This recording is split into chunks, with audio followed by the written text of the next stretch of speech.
During World War II, the American public did not learn about the war in the Pacific through unfiltered truth or real-time transparency, but through a carefully managed system of education, propaganda, censorship, and storytelling designed to inform, motivate, and unify a nation facing a distant and brutal conflict, unlike anything most Americans had ever imagined. Because unlike the war in Europe, the Pacific Theater unfolded thousands of miles away across islands few Americans could locate on a map, fought against an enemy portrayed as culturally alien, fanatically determined, and terrifyingly unpredictable.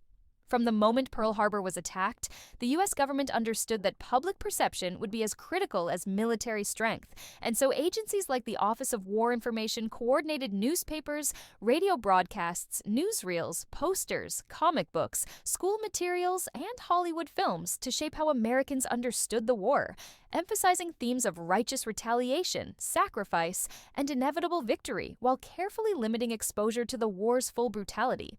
Newsreels shown in movie theaters became one of the primary sources of information, presenting dramatic footage of naval battles, island landings, and aerial dogfights, often accompanied by authoritative narration that framed events in clear moral terms, portraying American forces as disciplined and heroic, while depicting Japanese soldiers as ruthless and relentless, a portrayal that simplified a complex enemy into an easily understood threat. Radio played an equally powerful role, bringing the war into American living rooms through trusted voices like Edward R. Murrow, who reported from the front while adhering to strict censorship rules that prevented discussion of troop movements, casualty numbers, or defeats that might harm morale, meaning that Americans often learned about victories quickly, but setbacks slowly or indirectly. Hollywood was mobilized as an educational weapon, producing films and documentaries that dramatized Pacific battles, glorified Marines and Navy pilots, and explained why distant islands mattered strategically, using emotional storytelling to make abstract geography feel personal, while animated shorts and training films reinforced messages of vigilance, unity, and sacrifice. Schools also became instruments of wartime education, with textbooks revised, maps updated, and teachers encouraged to explain the Pacific War as a struggle for democracy against aggression, often simplifying Japanese culture into stereotypes that blurred the line between enemy governments and entire populations. A process that helped sustain support for a long and costly campaign, but also planted seeds of misunderstanding that lasted decades. Posters and visual propaganda reinforced these lessons daily, depicting American soldiers as protectors and Japanese forces as dangerous and subhuman caricatures, encouraging war bond purchases, rationing compliance, and acceptance of harsh wartime measures, including the internment of Japanese Americans, which many citizens accepted because the information they received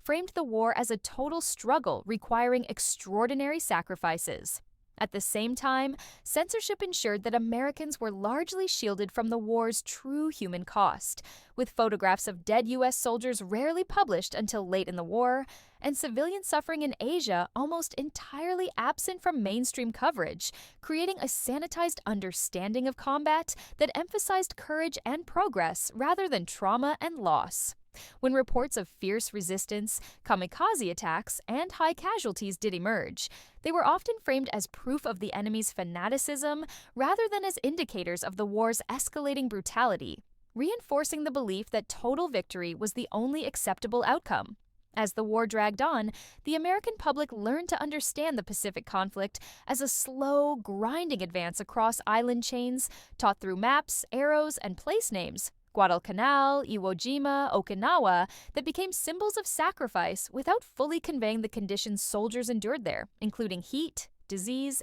and close-quarters combat. By 1945, when the atomic bombings and Japan's surrender were announced, Americans had been conditioned to see the Pacific War as uniquely brutal and unending, making the sudden conclusion feel both shocking and justified, even though few fully understood the humanitarian consequences. In the end, the way Americans were taught about the war in the Pacific shaped not only wartime morale, but post-war memory, creating a narrative of necessary violence, heroic endurance, and moral clarity that helped a nation cope with loss, but also left gaps in understanding that historians continue to address today, reminding us that public knowledge of war is never neutral, never complete, and always shaped by who controls the story, how it is told, and what is deliberately left unseen.